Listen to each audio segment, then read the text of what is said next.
गरीबों का हक मारने वालों पर चला योगी का हंटर, कटा दिल्ली तक सियासी गदर। लिया ऐसा एक्शन, मचा सूबे में हड़कंप, अखिलेश देखकर सन्न। योगी राज में जारी रोहिंग्या शरणार्थियों का इलाज, पुलिस कर रही चप्पे चप्पे पर जांच। बरेली, लखनऊ से लेकर कानपुर, उन्नाव में सबसे बड़ा एक्शन। क्यों हो रहा अवैध घुसपैठियों का यूपी में हिसाब, योगी जानते हैं कौन कर रहा प्रदेश का माहौल खराब। बिल से घुसपैठियों को निकालने का बनाया प्लान। ऐसे ही नहीं, योगी को गरीबों का मसीहा कहा जाता है क्योंकि योगी ऐसे कड़े और बड़े फैसले लेते हैं जिसकी गूंज पूरे देश में सुनाई देती है, चाहे बुलडोजर मॉडल की बात हो या फिर कानून व्यवस्था की बात हो। विकास में तो अब यूपी तेजी से आगे बढ़ रहा है, लेकिन इस बीच गरीबों का हक मारने वाले अवैध घुसपैठियों पर योगी ने ऐसी टेढ़ी नजर की है जिसने सूबे में हड़कंप मचा कर रख दिया। बरेली से लेकर कानपुर, लखनऊ में रहने वाले घुसपैठियों का योगी राज में कमर तोड़ इलाज शुरू हो गया है। इतना ही नहीं, यूपी के जिन जिन इलाकों में अवैध घुसपैठियों ने सालों से कब्जा किया था, उनकी धरपकड़ भी योगी के फैसले से तेज हो गई है।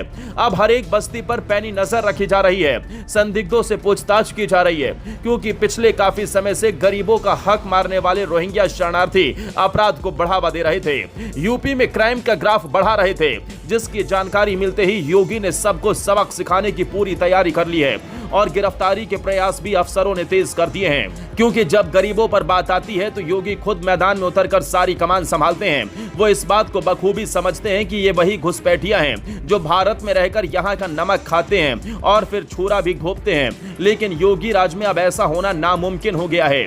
खबरों की माने तो अब तक सबसे ज्यादा अवैध घुसपैठिए बरेली से पकड़े गए हैं, जिसके पीछे की वजह भी है। दरअसल बरेली जिला यूपी का एक प्रमुख औद्योगिक और व्यापारिक केंद्र है, साथ ही इससे सटे जिले पीलीभीत की सीमाएं नेपाल से सटी हैं, जिसके कारण घुसपैठियों के छिपने के लिए बरेली एक मुफीद जगह है। कुछ लोगों का मानना है कि बरेली में सस्ते लेबर की उपलब्धता, रेल और सड़क नेटवर्क की सुगमता और घनी आबादी के बीच छिपने की सुविधा के कारण घुसपैठिए यहाँ पहुंच जाते हैं। कई घुसपैठिए नकली आधार कार्ड और अन्य दस्तावेजों का उपयोग कर झुग्गी झोपड़ियों में रह रहे हैं। पुलिस के अनुसार भोजीपुरा, सीबीगंज और पहेड़ी जैसे क्षेत्रों में सबसे ज्यादा संदिग्ध मिले हैं, जहां 26 और 14 संदिग्धों की पहचान की गई। इसके साथ ही पीलीभीत, बदायूं और शाहजहांपुर में भी घुसपैठिए बस्तियों में रह रहे हैं। इन जिलों में घुसपैठिए ज्यादातर मजदूरी, छोटे मोटे व्यापार या घरेलू कामों में लगे हुए हैं। पुलिस का कहना है कि कई घुसपैठिए नकली दस्तावेजों के जरिए स्थानीय निवासियों के बीच घुल मिल गए हैं। पीलीभीत और बदायूं में सीमा से सटे होने के कारण घुसपैठ आसान हो जाता है, जिसके लिए योगी फोर्स अब एक्टिव मोड में है और संदिग्धों की पहचान और सत्यापन में जुटी है। बता दें, कानपुर में अवैध रोहिंग्या और बांग्लादेशी नागरिकों की निगरानी, पूछताछ, गिरफ्तारी और दस्तावेजों की जांच लगातार की जा रही है।